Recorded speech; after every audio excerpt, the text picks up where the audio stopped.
surga akan menyerunya, yakni akan dipanggil ya. Kemudian Rasul SAW menjelaskan, faman kana min ahli shalah du'iya min babis shalah. Barang siapa termasuk ahli salat dipanggil nanti di pintu salat.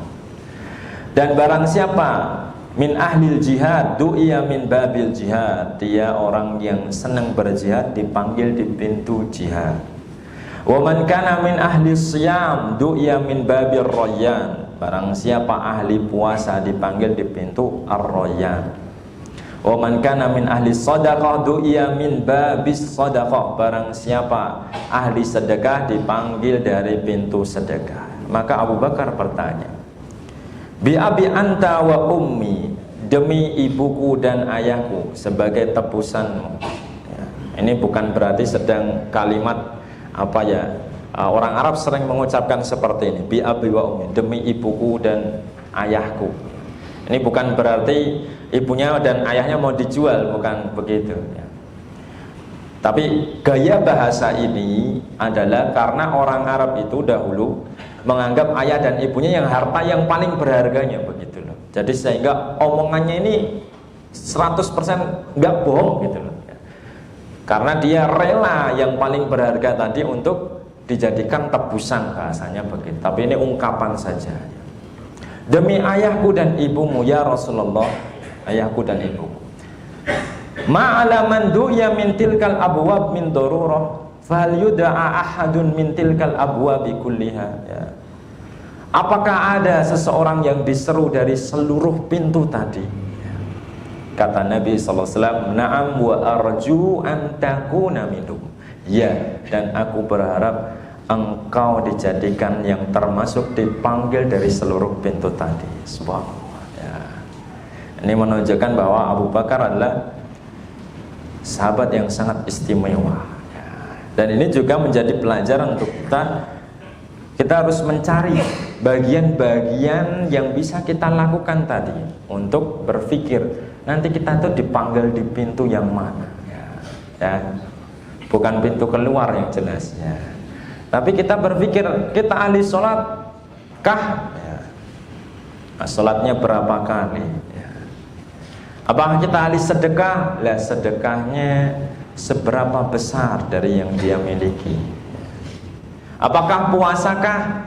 Lah puasa dibandingkan dengan bukanya ya, ternyata lebih banyak mananya ya. Apakah dia ahli jihadkah? Ternyata mungkin dia lebih suka di rumah ya. Subhanallah ya. Maka kita harus berpikir ya, kita akan dipanggil di pintu mana, dan usahakan kita punya hal-hal yang kita unggulkan nantinya. Ada yang kita usahakan untuk kita konsistensikan dan kita utamakan dibanding yang lain, begitu. Harapannya di sanalah nanti Allah akan panggil kita di pintu surga tersebut. Amin ya rabbal alamin. Suatu ketika pula Nabi SAW pernah bertanya ya kepada sahabatnya, man asbaha minkumul yaum sha'iman, siapakah di antara kalian pada pagi hari ini yang berpuasa? Abu Bakar menjawab, ana radhiyallahu anhu. Faman tabi'a minkumul yauma janazah, siapa yang sudah mengikuti jenazah mengiringinya pada hari ini? Abu Bakar mengatakan ana. Faman at'ama minkumul yauma miskinan, siapa yang sudah memberi makan orang miskin pada hari ini? Abu Bakar mengatakan ana. Faman ada minkumul yauma maridan, barang siapa yang sudah menengok orang sakit pada hari ini? Abu Bakar mengatakan ana. Habis Islam menjawab, majtama'na fi imri'in illa dakhalal jannah, tidaklah semuanya terkumpul pada seseorang kecuali dia akan masuk surga. Lihat bagaimana Abu Bakar di dalam pintu-pintu kebaikan sangat bersemangat.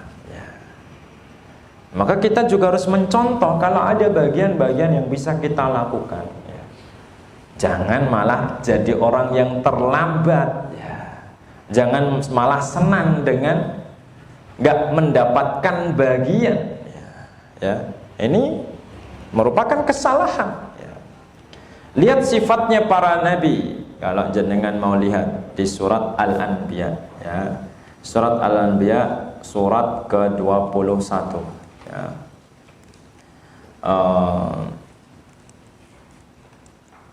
Surat ke-21 ayatnya sebentar, ya. Saya tulis dulu. Ayat ke-90, ya. Ketika Allah berbicara tentang nabi-nabinya terus, ya, sampai di Sulaiman, kemudian Ismail, Idris, Dzulkifl, kemudian Dunun, kemudian Zakaria. Allah katakan di akhir ayatnya, ayat 90, menjelaskan sifat-sifat para nabinya. Innahum kanu yusari'una fil khairat. Mereka adalah orang yang bersegera di dalam kebaikan. Makanya Abu Bakar juga punya sifat-sifat seperti ini, radhiyallahu anhu. Harusnya memang seperti itu, ya. Kita di dalam kebaikan jangan menjadi orang yang malah paling carry, ya. Ya.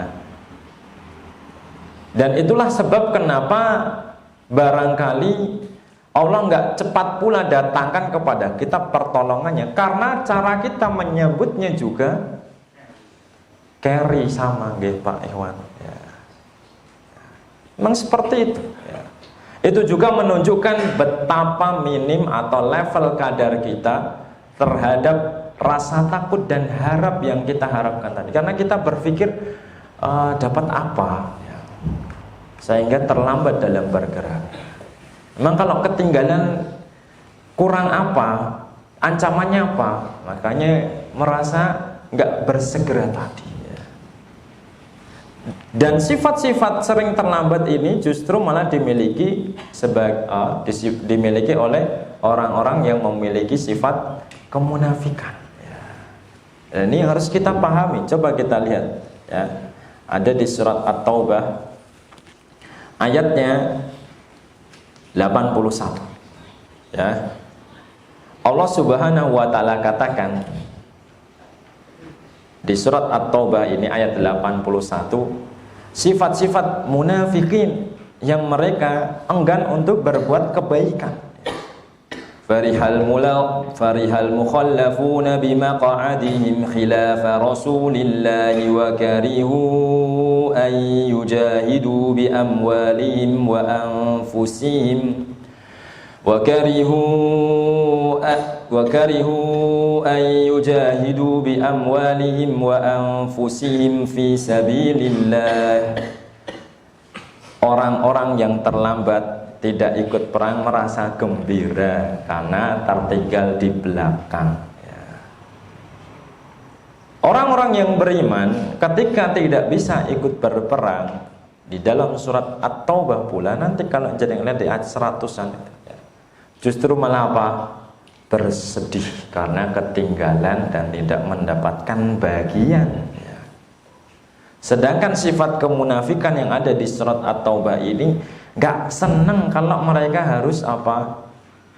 Ikut andil, atau bahkan hal yang lebih buruk lagi, hal-hal yang membuat mereka kurang berkorban jiwa ataupun harta mereka. Mereka mengatakan la tanfiru fil har, tidak usah berangkat di musim panas, ya. Subhanallah. Waktu itu kan kisah perang Tabuk, ya. Dan perang Tabuk itu perang di mana musimnya sangat panas, kurma sedang sangat ranum-ranumnya, ibarat lagi untung-untungnya ini, ya. Sedangkan ada perintah berjihad, ya. Pilih yang mana, kan gitu. Subhanallah. Dan ini menjadi pelajaran untuk kita dan introspeksi sejauh mana kita itu bersegera di dalam mencari pintu-pintu kebaikan yang sudah Allah sediakan beraneka ragamnya tadi. Baik. Sekarang kita akan bahas masuk ke hadis-hadisnya, dan kita akan coba mengambil pelajaran-pelajaran yang ada di dalam hadis ini. Nabi SAW jelaskan di lafal awalnya kullu sulama. Sulama itu artinya persendian ya, atau bagian atau tulang yang kecil ya, bagian tulang yang kecil atau ya sendi begitu ya. Asalnya sulama itu tulang yang kecil, kemudian dia suka digunakan untuk makna sendi gitu. Dan manusia, dalam sebuah hadis yang lain riwayat Muslim dijelaskan bahwa seorang manusia tersusun dari 360 mifsal atau sendi. Ini juga menunjukkan mukjizat kenabian, karena di zaman tadi, di zaman Nabi SAW sudah tahu jumlah sendinya. Wallah alam, saya belum meneliti fakta ilmiahnya ya. Tapi monggo coba cari ya. Dan itu barangkali bisa menambah keimanan dengan yakinnya jenengan ternyata yang sudah dikabarkan 1400 tahun lalu ya, baru terungkap di era modern sekarang ya, sudah diketahui. Apalagi yang membuat kita ragu kalau agama ini adalah agama yang hak min indillah. Kemudian di sini kita pelajari Nabi SAW katakan alaihi shadaqah, hendaknya dia bersedekah. Kenapa? Salah satunya setiap bagian badan kita itu kan nikmat dari Allah ya, pemberian Allah ya. Dan badan-badan kita tersusun dari tulang dan sendi tadi, kenikmatan dari Allah. Harusnya kalau kita mendapat nikmat, apa yang dilakukan? Bersyukur dengan berbagai macam ketaatan. Salah satunya sedekah. Makanya kita disuruh bersedekah. Dan Nabi SAW katakan kulla yaumin tatallu'u fihi syams, setiap hari di mana matahari terbit. Ini juga menunjukkan bahwa kita harus bersemangat untuk memperbarui syukur kita setiap harinya. Karena apa? Nikmat itu juga ada setiap hari. Coba setiap satu hari saja jenengan nggak lihat sudah nggak enak ya. Ya. Mau ke belakang malah nyasar ya. Mau ngambil kopi malah yang diambil apa ya, yang lain misalkan ya. Atau kita nggak bisa mendapatkan nikmat, misalkan nikmat mulut saja, kan nikmat kita itu banyak ya. Nggak ada nikmat lidah lisan saja ya. Itu sudah nggak enak sama sekali. Jenengan cuma bisa baca Quran nggak bisa, zikir nggak bisa, susah zikir dalam hati ya. Mau ngomong nggak bisa juga ya. Setiap hari Allah berikan kepada kita nikmat yang sangat banyak. Wajib bagi kita bersyukur atas nikmat tadi dengan memperbarui syukurnya juga setiap hari gitu loh. Kemudian setiap manusia itu kan pada pagi hari seakan-akan hidup baru gitu, karena yang kemarin sudah lewat. Karena mati itu bukan mati, tidur itu dianggap sebagai saudaranya kematian kan gitu. Allah sebutkan di dalam Al-Qur'an tidur itu juga wafat. Allahu yatawaffal anfusa hina mautiha wallati lam tamut. Allah mewafatkan jiwa ya, tafal anfus, dan yang tidak mati Allah tahan dulu kemudian dikembalikan. Jadi Allah namakan tidur itu juga kematian. Maka seakan-akan hari berikutnya itu hidup yang baru ya. Hidup yang baru, maka hidup lagi ya disyukuri lagi, mumpung masih bisa hidup ya. Siapa yang tahu kalau kita akan masih hidup besok lagi ya, nggak ada yang tahu. Mumpung kita masih punya waktu, Apa yang kita tunggu untuk beramal? Mumpung kita masih punya tenaga, apa yang kita tunggu untuk kita kerahkan?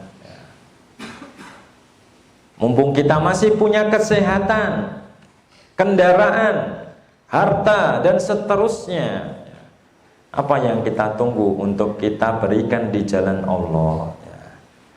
Dan kita senantiasa tahan-tahan. Adapun untuk perkara yang lain kadang-kadang wah lancam ya.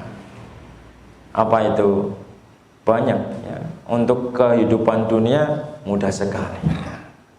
Adapun untuk berjuang di jalan Allah memang berat ya. Gak mudah, gak semua bisa. Memang Allah jadikan hal-hal tersebut nggak semudah untuk dilakukan yang kita bayangkan tadi. Dalam artian kita kalau untuk kehidupan dunia bisa keluarkan banyak ya. Tapi untuk akhirat belum tentu bisa kita lakukan dengan yang semisal. Kita rela barangkali ya, begadang malam untuk melakukan hal-hal yang mencari rezeki bisa. Tapi belum tentu kita sanggup begadang malam untuk berzikir, membaca Quran, sholat, seterusnya. Tapi kita harus sadari bahwa apa yang kita lakukan tadi semuanya, walaupun pandangan kita menganggapnya kecil, bahkan itu bisa bernilai besar di sisi Allah dari apa yang kita cari berupa kehidupan dunia tadi. Kemudian Nabi SAW memberikan contoh perbuatan sedekah yang bisa dilakukan. Dan yang ditunjukkan kepada kita sekarang adalah amalan yang agung. Apa itu? Ta'dilu bainal isnaini, melerai dua orang yang berselisih. Kenapa kok ini disebut amalan yang besar? Ada yang tahu barangkali? Kenapa kok melerai dua orang yang berselisih? Ini amalan yang besar ya. Kenapa kira-kira? Atau hadis-hadis ini yang jenengan lihat contohnya itu tu'inur rajul, menolong orang, mengangkat barangnya ke tunggangannya, kendaraannya ya. Kenapa kok dua ini didahulukan daripada yang setelahnya? Kalimat thayyibah, setiap langkah menuju ke masjid ya, misalkan. Kenapa kira-kira? Ada yang tahu enggak? Apa? Amalan nyata ada gitu. Maksudnya enggak pura-pura gitu. Oh, enggak pura-pura. Kalau jalan ke masjid itu pura-pura juga kan? Oh, bisa pura-pura ya, niatnya ke masjid belok ya.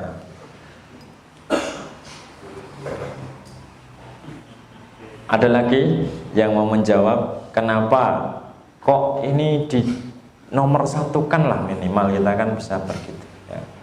Kenapa kok amalannya dianggap amalan yang ditulis nomor satu di urutan sini ya?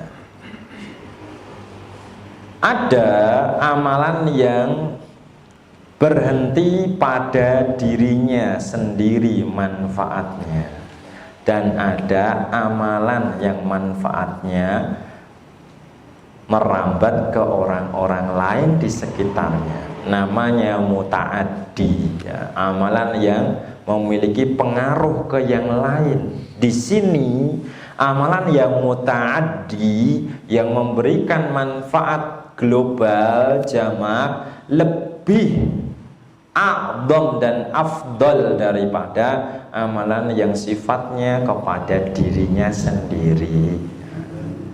Makanya melerai dua orang yang berselisih itu disebut amalan yang besar. Kenapa? Ya karena dia manfaatnya ke orang lain juga ya. Dan orang yang berselisih itu kan subhanallah ya, bisa merusak semua agama ya. Mulai dari ketika dia harusnya dia mau beramal soleh, jadi nggak beramal soleh gara-gara perselisihan tadi. Ketemu biasanya sholat, mergo ada dia nggak jadi sholat. Memutus amal-amal banyak dan agama yang harusnya salaman nggak salaman, ya. Yang harusnya bermuka senyum malah pendelik-pendelian, ya. Dan macam-macam. Tidak heran kalau Nabi SAW katakan ala ukhbirukum bi afdal min darajatis siyam wassalah wassadaqah. Mau nggak aku kasih tahu amalan yang lebih afdal dari derajat puasa, sholat dan sedekah? Agung. Apa itu? Islah datil bain, melerai dua orang yang berselisih. Kadang-kadang kalau kita senangnya apa-apa, ya wis ganggu urusane dhewe, ya kan gitu, ya. Rasa melu-melu, ya. Rasa repot-repot, ya. Subhanallah, ya. Kan enak tau ngurus awake dhewe, emang gitu. Ya, subhanallah.